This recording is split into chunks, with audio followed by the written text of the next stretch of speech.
ராம் அவதாரத்தின் சிறப்பு அவர் நீதி மற்றும் தர்மத்தின் உருவகமாக இருப்பதுடன் உலகத்தில் சமநிலையை நிலைநாட்டவும் தீமையை அழிக்கவும் விஷ்ணு எடுத்த அவதாரம் என்பதே ஆகும்.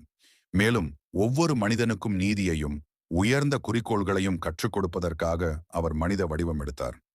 ராம் அவதாரத்தின் முக்கிய சிறப்புகள்: தர்மத்தின் உருவகம். ராமர் வீரம், ஒழுக்கம் மற்றும் தர்மத்தின் பிரதீகமாக இருக்கிறார். அவர் தர்ம நெறி வழுவாது வாழ்ந்த ஒரு சிறந்த அரசர். தீமையை அழித்தல்.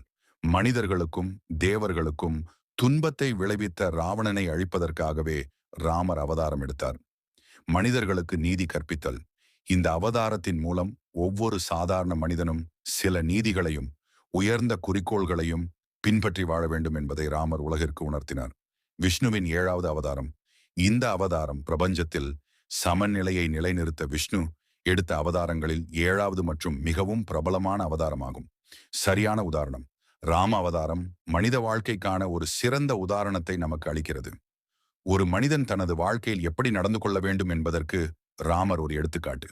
சுருக்கமாக, ராமர் வெறும் ஒரு கடவுளாக மட்டுமல்லாமல் தர்மத்தையும் நீதியையும் உலகிற்கு உணர்த்த வந்த ஒரு அவதாரம்.